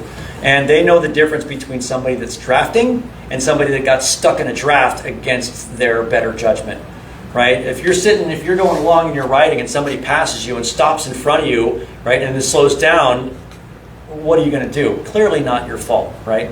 Obviously, that wasn't your fault, you know. And there's also a lot of bikes in a rather confined area, right? So do your best to stay 6 bike lengths behind the bike in front of you, 3 bike lengths to the side, right? So you want 3 bike lengths, 3 bike widths, right? And you want 6 bike lengths in front or in back. Now we could start getting into the draft penalties, right? You've got 25 seconds to pass a bike. Right? Once you start to pass the bike, you have to pass the bike, right? So here's the thing. You're going to pass the bike, and this guy's like, right? And he takes off. That's his fault, because if he sees that he's being overtaken, in theory, he's supposed to back off, let you finish your pass, and then if he feels that he wants to pass you after he's out of that zone, he can go ahead and complete his pass again. That doesn't happen that often, right? But that's what's supposed to happen, right? So just do your best to try and not be clumped up with a whole bunch of other people. A quick note, my brother was participating in an Ironman, and had 3 cyclists kind of just talking with each other, kicking up the road. Thanks, Doug. You know what? Please, by all means, stay to the right. It drives me nuts. I see that all the time. Always stay to the right unless you're going to pass, right? So if you actually are riding out there, you will get a blocking penalty. Yeah. Right? And there's well, I think there's 19. I think it was 19 marshals on the course, right? And they're going to be out there, and so there's a fair amount of marshals out there. But do your best to stay all the way to the right, pass, right, and just as best you can stay to the right. He passed, unfortunately, he passed and hit the yellow line, and they penalized him. So you don't want to. If you cross the yellow line, you will get penalized, right? Stay to the right as far as you can. There's some areas out there where it gets a little dicey, and I'll tell you where those are. And I actually talked to Tom about that. But for the most part, stay as far to the right as you can.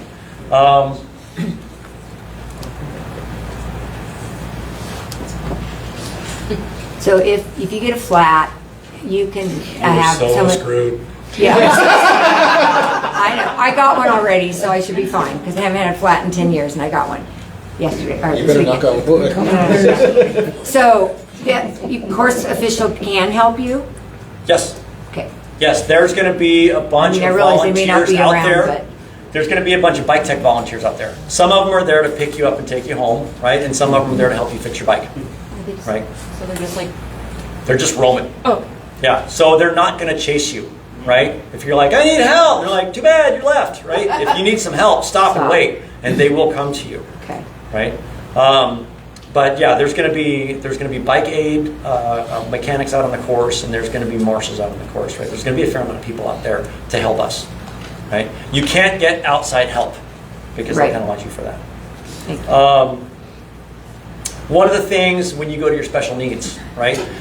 One of the little quick tips that you can do is if you want to get off your bike and take a little bit of a break, knock yourself out, right? But if you're in a hurry and you ask them, you're going to ride up into the special needs area. They're going to say, "What's your number?" You're going to say, 119. They're going to grab, and they're going to be asking you way back. Like they got people shouters like back there, "What's your number?" And this guy's screaming to that guy, and that guy's screaming to that guy. And they're going to say numbers, and they're going to bring them over to you. They're going to give you your bag. If you take your bag, they're going to leave, right? If you could you open my bag, right? They'll stand there and open your bag. You can take out what you need, and then leave, right? And it's really easy because you can just pick and choose, and they're standing there holding your bag. You can take out what you need, leave what you don't need, and split, right? It's a little bit easier that way. But if you take your bag, then you go, "Bah," right? And then you start holding your bag, right? And then when you're done with it, you just throw it over there, and they'll be done with it too, right? So. And again, you're not getting anything back that's in that. That being said, from personal experience, my wife brought dry socks one time, and I'm like, that's dumb, until my feet were freezing, and I'd paid $1,000 for dry socks. Right? So dry socks is a great one to put in there. Also, always on your bike, you're carrying 2 tubes, 2 CO2s, cartridges, your little adapter, a couple tire irons, right? If by chance you happen to need that out on the course, in your special needs, I would throw a couple of tubes and a couple of CO2s just in case you need them. If you don't need them, they're going to, you offer that up to the triathlon gods. But if you do need them, you're better off knowing that if something goes wrong, you've got a spare CO2 and a spare tube in your special needs. And then you've got the second half of your fuel in your special needs as well. Any questions on any of that stuff? Okay.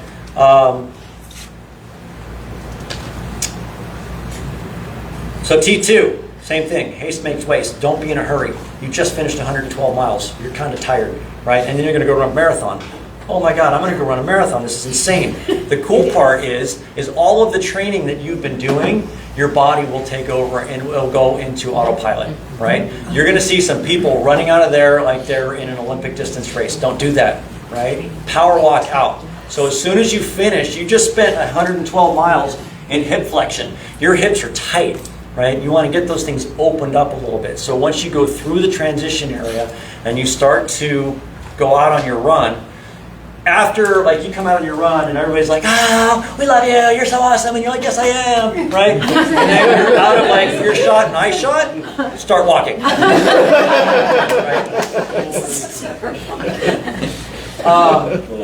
Get that long, at least a 5-minute power walk, and that will pay dividends down the road to take those long, nice strides and get your hips and ankles and knees opened up, right? And then when you start running, you're not so, trying to run like a boxer, right? So, yeah, that's a really important one. So do not do defensive running? Say again? No defensive running?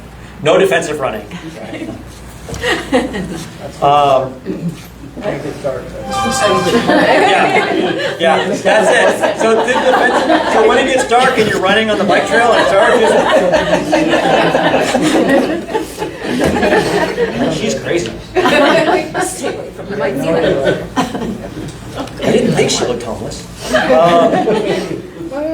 Again, a great place to take in a little bit more protein. Remember, you're out there for a really, really long day, right? So with all of the food that you're taking in, it's all sports stuff, right? A little bit of protein is going to go a long way, right? Is anybody here planning on doing 7 hours and 40 minutes? Anybody named Gustav?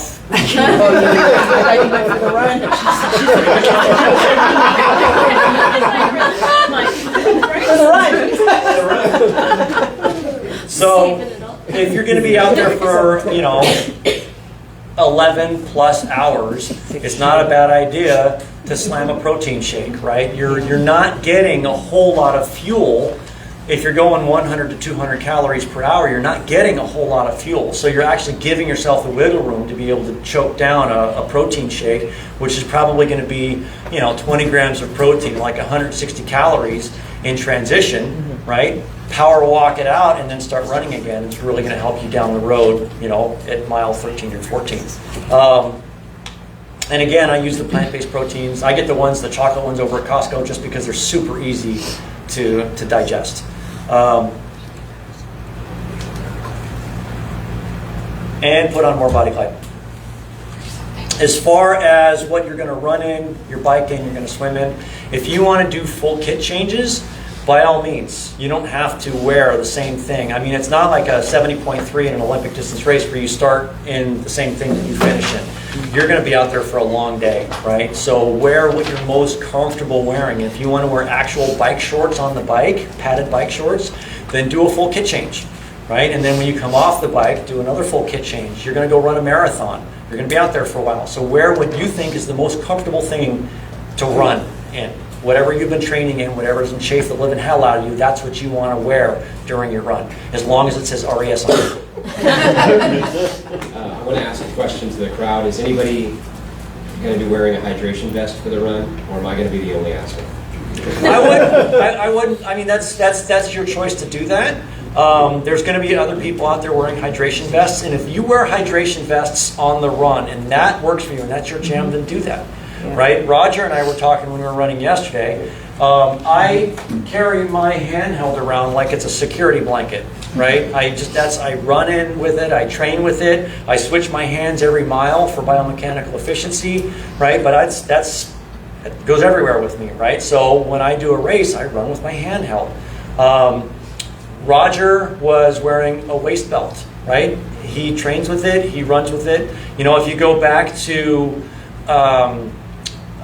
was it Tim DeBoom and some of the earlier racers, the names are escaping me, they always had the hydration belt with the little 6-ounce bottles on there, right? A few of them, that's what they ran with. So if that's what you've been training with, do it. So it's for food. Huh? It's for food. Yeah, so you can either use the stuff that's on the course if it works for you, right? Or you can bring all your own stuff. Because remember, you're only carrying fuel for 13 miles, right? So you only have to carry enough fuel for half a marathon because you're going to go get your special needs bag where all your stuff is.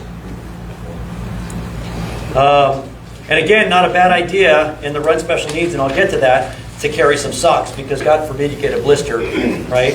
It's nice to have a nice pair of clean socks to switch out if you need them, right? And if not, spending all that money in your special needs stuff that you're not going to get back and giving it to the triathlon gods, it's worth it for contingencies. So, any questions about the bike or T2? I know we're running. I'm going to try and hurry this up a little bit. Any questions about that at all? Okay, so we're going on to the run. Same thing on the bike. Zone 2 all day long, right? There's going to be a lot of people that are going to shoot out onto the run like it's a 10K. Dave, I think, does Dave do that? Right? Rachel? Sometimes. Yeah. Right? I've been known. So start your run with a nice 5-minute power walk and then find your rhythm, right? Because remember, you're staying in your zones and you're being conservative all the way until mile 18, right? At mile 18, if you feel like you've got a bunch of extra power and you want to go faster, knock yourself out, but conservative. You also want to start the first 10K to feel a little bit slower, right? So maybe 30 seconds slower per mile than what you normally run in the first 10K, right? Because that's going to help you get a little bit more opened up, right? And then you'll start to find your rhythm and your body will go into autopilot and then you'll just keep running. The other thing is, did anybody watch Chelsea run on Thursday? Yes. Did anybody notice anything unique about what she was doing at the aid stations? Oh, she walked every aid station. This is a woman that, what did she run at 242 or 252 or some insane number like that? And she walked the aid stations, right? So a really good strategy is run to the next aid station and then walk it, right? So your only brain function is run to the next aid station. Run when you can run, walk when you need to. One of my best races, I walked every aid station. My PR at CIM, I walked every aid station, right? So that little walk that you take, that little power walk that you take, actually opens up your hips and everything. And when you start running again, your running quality is just a little bit higher because you took that little bit of a break, right? So it pays huge dividends. Also, grab a little cup of water at every aid station. If it's hot, and it might be hot, 2 cups of water, one for your mouth, one for your head. Careful when you're doing that though, because if you're going to pour water on your head, make sure it doesn't go into your shoes, right? Because if your feet get really, really wet, you could possibly create hot spots and that sucks, right? So just be careful not to get your feet all wet. And make sure it's not Gatorade. Say again? And make sure it's not Gatorade, the one that you pour over your head. Yes, don't pour Gatorade on your head, right? That's sticky. I saw somebody do that Same thing on the bike as far as calorie, somewhere around 100 calories, right? So you're going to look at some of the other, and again, this is my experience, right? And if you've been training with this actually works. Your body has a really, really tough time assimilating any more than 300 calories per hour, right? So when you start looking at some of the other companies out there that are pushing 400 and 500 calories per hour, we're talking about athletes at a different level. That's not us, right? We're looking for something that's going to be able to not cause GI distress and that's going to help us finish this race, right? So 100 to 200 calories per hour, easily digestible calories. And again, trying to use the different OSs, right? So glucose, fructose, sucrose. Look at the different products that you're using and try and get different ones. And the fourth discipline in triathlon is nutrition. I should say the fourth discipline in Ironman. Shorter triathlons, your body is fairly forgiving and you can get away with a lot, but it's not going to happen in Ironman, right? It's too long. And if you aren't on your nutrition, your body's going to start shutting down, right? And it's a suffer fest from then on out. So really trying to stay on your numbers. I actually have a countdown timer that goes off every 15 minutes, right? And every 15 minutes I'm drinking something or I'm eating something. And that kind of keeps me on, that beeping going on every 15 minutes actually kind of keeps me on the path. It's on your watch. It's on my watch, yeah. Another trick that you can do with that 15 minutes is, coincidentally, there's 4 quarters in a bottle and there's 4 15 minutes in an hour, right? So mark the bottles, right? So when you go to pick your bottle up, drink it every 15 minutes, you go down to the next line, right? 15 minutes, you go down to the next line, right? It's an easy way to just measure out that I just got, 4 ounces of water or whatever it is, right? Make sense? Cool trick.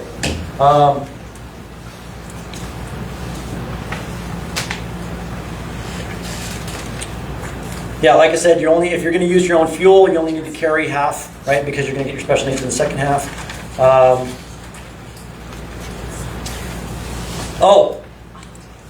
Has anybody here experienced the chicken broth on an Ironman?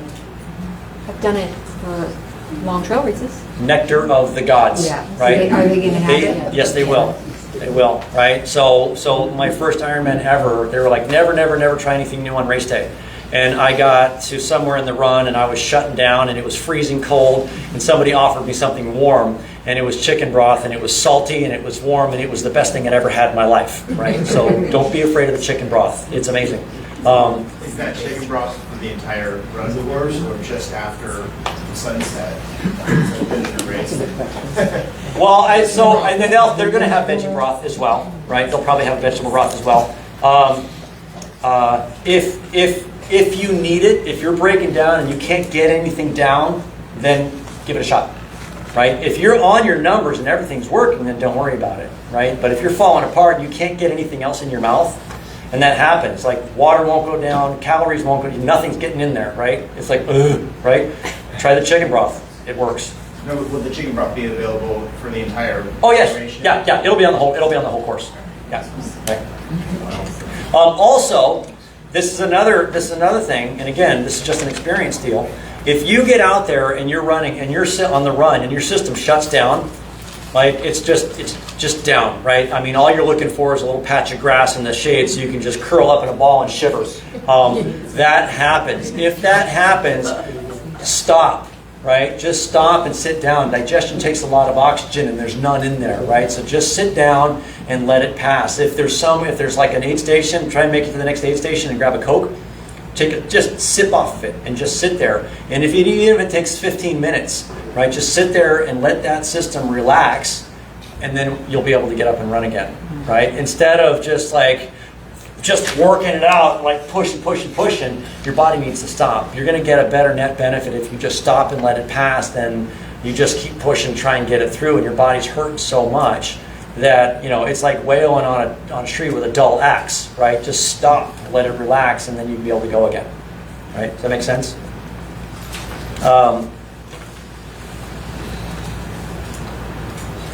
The Rancho Endurance Sports is sponsoring the Special Needs on the Run, right? Okay. So you might get a little extra love there because we know that you'll know the people in the RES Special Needs area on the run. That's going to be. Does everybody know where the archery place is off of? That's where the Special Needs is going to be, right in front of that big archery area. Oh, Discovery. Yeah, Discovery Park. It's like right on the edge. Yep. Any questions on any of that stuff? Nope. Okay. We're getting close to the edge. Finish line. Who here has finished an Ironman? Okay. It is the most magical place on the planet, right? I've never had kids, right? And if you tell me what it's like to have children, I would say that sounds like a gooey mess, right? But you guys have had kids, and you're like, it's a miracle, right? That far. I've crossed the finish line of a bunch of Ironmans, and I've sat at the finish line of a bunch of Ironmans, and it's just, if you've never been there, it is seriously the most amazing place ever. The adversities that people have overcome to cross that finish line is spectacular. All shapes, all sizes, all ages, right? You'll see somebody that doesn't look like an Ironman, and they were really fast. And then you see some Greek Adonis-looking dude, he's coming in at like 16 and a half hours going, I got it! Right? That guy lost a bet or something, right? But soak it up. Once you get to that finish line and you feel like you're gonna die, I don't know what it is, but there's a little shot of adrenaline that hits you. And you get this amazing euphoria running through the finish line of that Ironman. So don't stay inside. Come outside, watch it, look at everybody. Everybody's trying to high-five you as you're running down that finish chute. You're like, no, don't touch me! It's too much energy. But yeah, it's absolutely amazing. So take the time, go outside, look at it, soak it up. It is absolutely incredible. You're going to love it. Yeah, another guy, he's like, they're trying to get me sick, don't touch me. If you can get solid food down, great. Whatever like your body is depleted as all hell, right? You might not be able to get anything down at all. If you can get some food down, try to get some solid food down. If not, then just sip on an electrolyte replacement, right?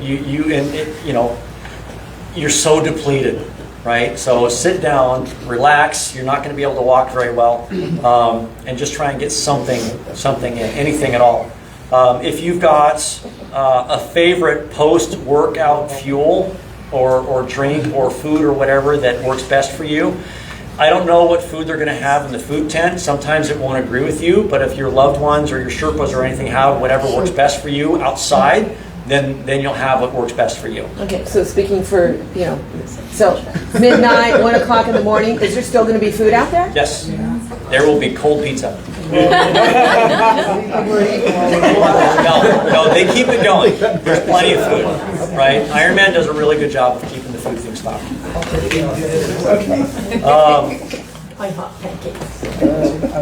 Your clothes are going to be super, super nasty, so go find your morning clothes bag, change out so you can put some fresh clothes on. Is there a change tent, to strip off shit? Yes. Okay. Yeah, you can change everything. There's also a med tent. If you come in a massage tent, right? If you go in there and you're just a mess, they've got a massage tent over there, and they'll kind of work out some of the muscles. They're very, very tender because you just got beat to hell, right? So they're very tender. So if you want to get the massage, the lines are generally pretty long, right? So. If you have the energy to stay until midnight, the party gets bigger and bigger and bigger, right? Oh, good. Lots of people there when I finish. Yes.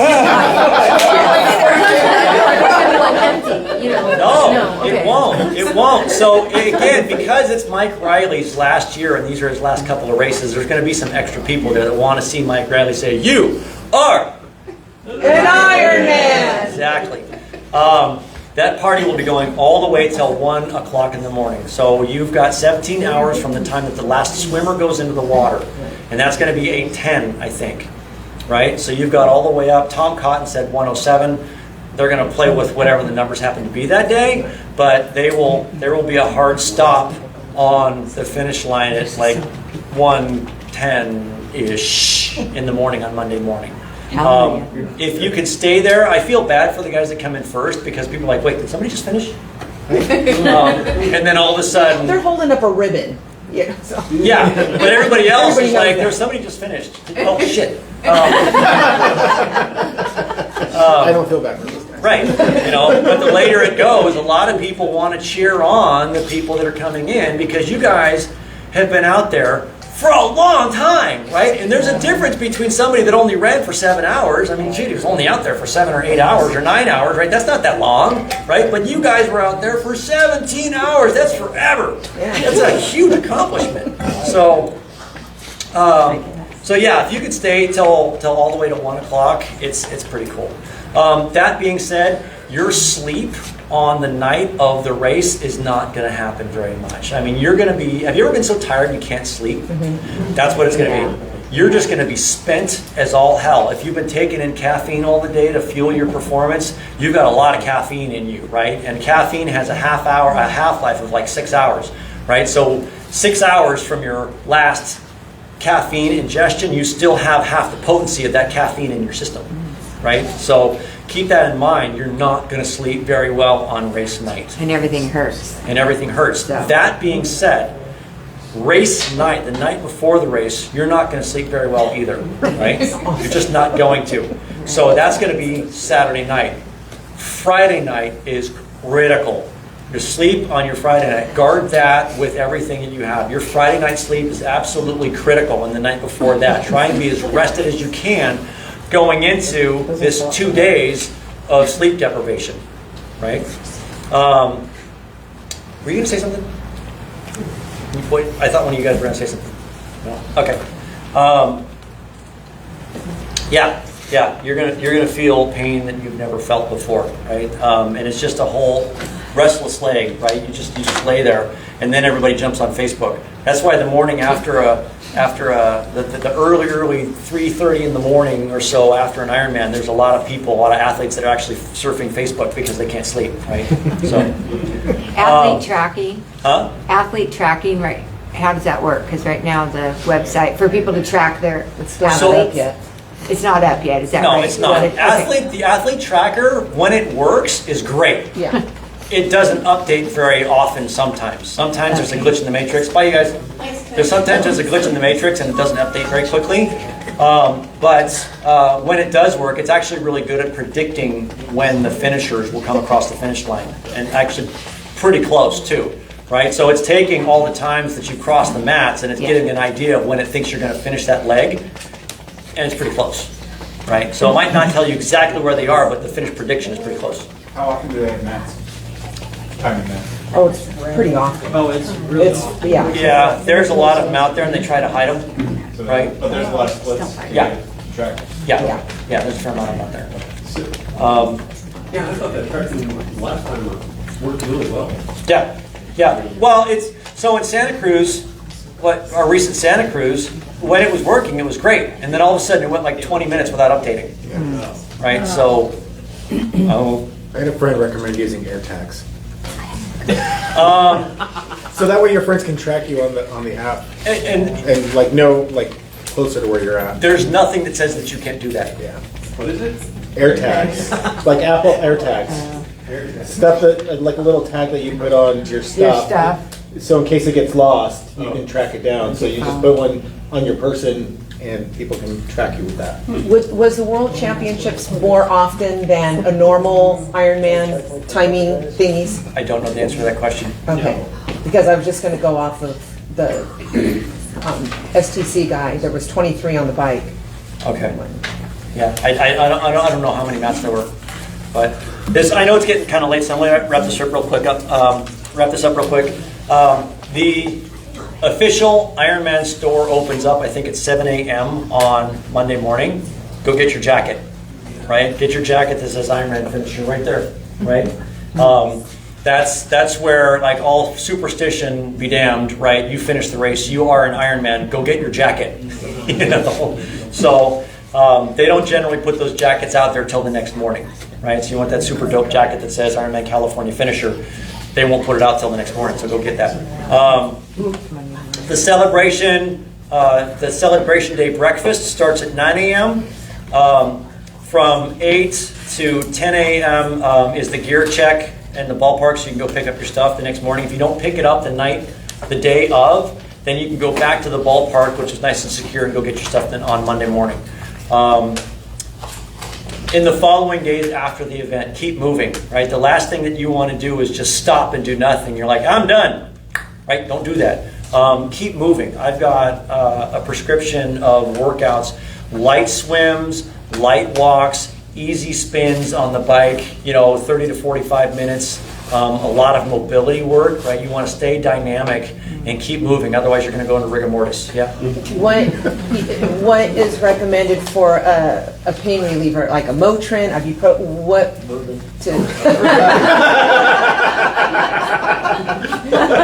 Is there something that is better for your recovering body than something else? I'm very, very careful when I say any sort of NSAID. They're not really, really good on your organs, right? So an ice bath, not icing. Don't ice. Icing's bad for you. Don't ever ice. But an ice bath isn't bad. Anti-inflammatory foods like some turmeric, light massage. If you're really, really, really in pain, some sort of an NSAID probably would help kind of knock the edge off a little bit. NSAID being non-steroidal anti-inflammatory. But there's a saying that motion is lotion, right? So if you keep moving, but moving easy, right? I said an easy swim. That actually really pays dividends, really helps out to just keep the circulation in your body going. The next thing, it's going to take you about 4 weeks from race day to be completely recovered, right? So don't plan on a lot of people last year, against my judgment, but they did it anyway, and it ended up working out to their favor because bomb cyclone.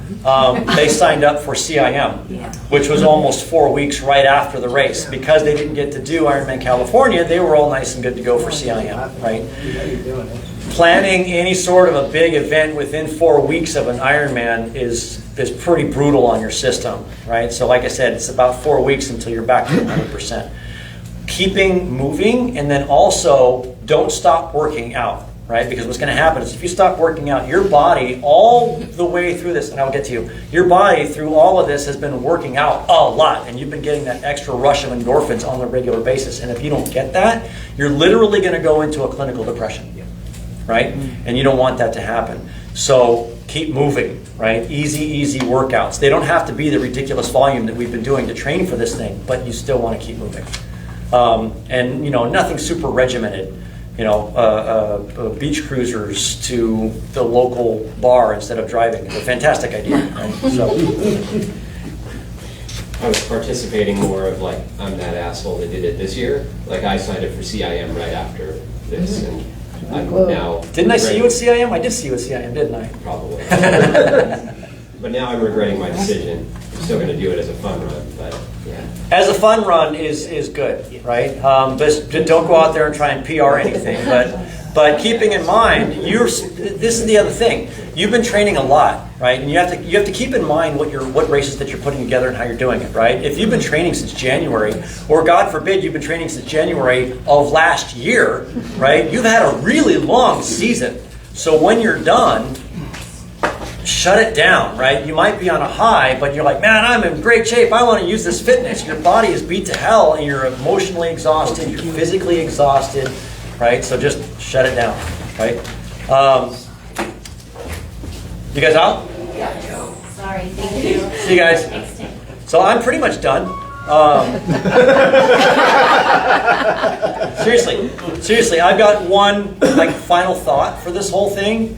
What's your why? Right? Why are you doing this thing? You don't have to shout out the answer, right? It's your own personal answer. But whatever that reason is that you're doing this stuff, it's important, right? Because there's going to be parts, however you're feeling on race day, give it 5 minutes, it'll change, right? When you go into those deep, dark places, like, why am I doing this? This is stupid, right?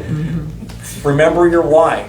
Like, search for that why. Think about it before you're going into race day, right? And when you get to that dark spot and you're like, I don't want to do this anymore, your why is still there, right? That's really, really important, and that's going to help get you through, the hard times of the race. There will be hard times in that race, right? So that's just an important one to carry with you. And does anybody have any questions about any of that stuff? Well, you talked about because we drove the bike course. Thank you. Okay, there's a couple spots on the bike course. Yeah, that are kind of bad. Yeah. So what's your there's 2 spots on the bike course that I think need to be called out. I actually talked to Tom about it. He said that they were going to address that, right? So whether they patch the holes or mark the holes, they will be. There's huge. You're talking about at the bottom on the other side of the train tracks at the bottom of the levee, right? Gregory. Yeah. So when you come off of Village Parkway, 50 miles.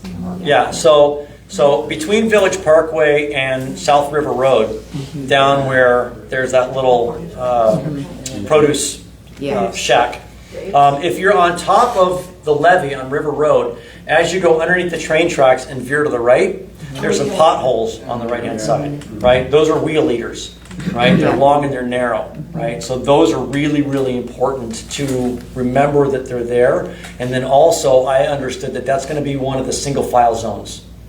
Right, so they'll be putting people stay single file through that particular area, and again, if they don't patch that hole, they'll at least mark it. Right, I think they're probably going to patch it. Right, so it's not going to be super smooth, but at least you're not going to suck your wheel. Right, the other one is on top when you go over the bridge onto Rare Island. Right, so when you get to the very edge before the turnaround, you go up a really steep hill that's like 30 feet long. You're going to veer to the left and then veer to the right. That bridge is a turning bridge, right? And it's got some gaps. Right? They're going to cover those with probably carpet or something like that. Okay. So that will also be a single file zone, right? So that makes sense. Yeah, right. Somebody said something about Babel Slough being single file. I don't see how they're going to do that, or at least police that, because it's way too long. Yeah. Right? So I would say on Babel Slough especially, stay as far to the right as you can in case you get some putts coming the other direction and they're not paying attention and they're not staying to the right. right? So that's where your spatial awareness comes in again, is because I guarantee you there's going to be people out there that aren't paying attention. And that's where it's important for you to pay attention, right? So, does anybody know any other spots in the course that I didn't mention? I that were worth couldn't tell you mentioning? where it was, but there was like a 2-mile stretch or so where it's pretty uneven on the, when you're coming back into town. So like not as you're going out, not when you're on the right, but as you're on the right coming back in. So I would just say, there's one stretch. Well, Babel Slough is all chip and seal, right? So it's not full of potholes, it's just an old chip and seal road. I think the section she's talking about is the part you already addressed. Well, okay. It's when you come off of the levee, Places. and there's a that one, right? It's like, Yeah. I think it's probably But Baptist Slough anyway. you're talking about, because when you're coming back, It's it's kinda like- kind of got a weird dip on the Yes, right and side it, there. and it does that a lot, like And along I that just tried whole to stay stretch. up, but I don't know if we're gonna be able to do that during the race, so. yeah, Babel Slough is just a beat up old country road. There's not a lot of potholes in it, but it's just a beat up old country road. Yeah. okay. So that is a place where it's going to be shaded, right? So that's also a great place to fuel, right? So you've got to complain about this course is silly, right? Because this is probably the nicest course of any It's pretty Ironman nice, I've ever yeah. seen or done, right? Jefferson is like glass. Yeah. Village Parkway is like glass. I mean, so much of this course is just, River Road repaved. Yeah, River Road Oh, yeah. repaved. Yeah. It's amazing, right? Yeah. So this whole course is just spectacular. There's a couple of trouble spots that we need to worry about, and relatively those are Short. Yeah. not that bad, right? So if you're going to be on Babel Slough, it's all canopy, right? So it's going to be fantastic. It's shaded in there, so if you're spending so much time in the arrow position on all the other roads, sit up, stay in the base bar, take some in fuel into that area, and you'll be fine. I'm going to cut off the live. Anything you'd want to say before we go? Stay strong. You said you were going to say something.